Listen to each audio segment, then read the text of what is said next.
हैं कि महाभारत की लड़ाई विश्व की सबसे बड़ी लड़ाई थी।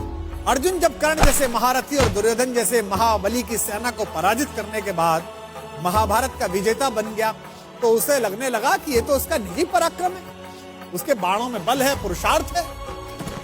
अर्जुन मन ही मन इस बात पर इठलाते हुए अपने रथ पर सवार होकर युद्ध भूमि से लौट रहा था। जब अपने शिविर के आखिर में पहुंच गए तो उसके रथ पर बैठे हुए मधुसूदन सारथी भगवान श्री कृष्ण ने कहा, पार्थ रथ से नीचे उतर जाओ। उसने श्री कृष्ण से कहा कि माधव आप सारथी, आप उतर जाइए, मैं भी उतर जाऊंगा। श्री कृष्ण ने कहा, नहीं मित्र, तुमसे कह रहा हूं तुम पहले नीचे उतर जाओ।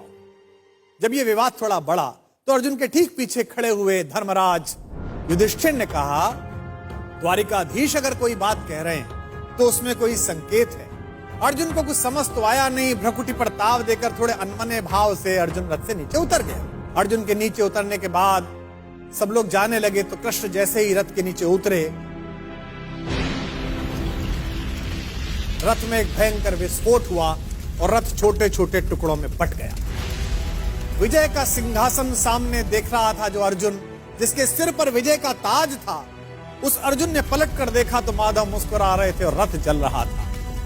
अब उसे यह तो समझ में आ गया कि उसके सखा श्री कृष्ण ने उसे रथ से नीचे उतरने के लिए क्यों कहा, और उसे विस्फोट का कारण अब भी समझ में नहीं आया था। अब उसने विनम्र भाव से अहंकार का तिरोहन करते हुए माधव से पूछा कि माधव यह क्या लीला है। कृष्ण ने मुस्कुराते हुए उत्तर दिया कि पार्थ, युद्ध के इस दौरान इस रथ पर कई दिव्य शक्तियों का प्रयोग हुआ। तुम पर जिन घातक अस्त्रों का प्रयोग हुआ उसका बचा हुआ असर भी इस रथ पर था जिस पर हम सवार थे, लेकिन वे सारे अस्त्र शस्त्र और वे घातक शक्तियां केवल इस कारण से काम नहीं कर रही थी कि मैं वहां उपस्थित था। अगर आज मैं इस रथ से तुमसे पहले उतर जाता अर्जुन, तो इस युद्ध को जीतने के बाद भी तुम जीवित ना हो।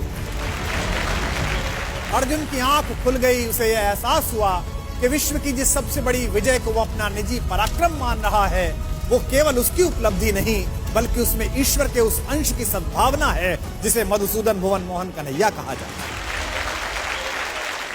ये कथा ये बताती है कि सिद्धियों के मद में खुद को इतना शक्तिशाली मत समझो कि जिन्होंने हमें सिद्धियां दी हैं उन्हीं को आप आंखें दिखाने लगो। याद रखिएगा, आपकी प्रत्येक सफलता के पीछे कृष्ण जैसे ऐसे असंख्य लोग हैं जिनकी चुपचाप और अदृश्य शुभकामनाओं के कारण आप इस विजय रथ पर सवार हुए। जब भी आपको यह लगने लगे कि आपने ये ऐतिहासिक उपलब्धि स्वयं की बुद्धि शक्ति के कारण पाली है, तो बस उन लोगों के बारे में सोचिए जिनके सहयोग के बिना आपकी यात्रा इतनी आसान न होती।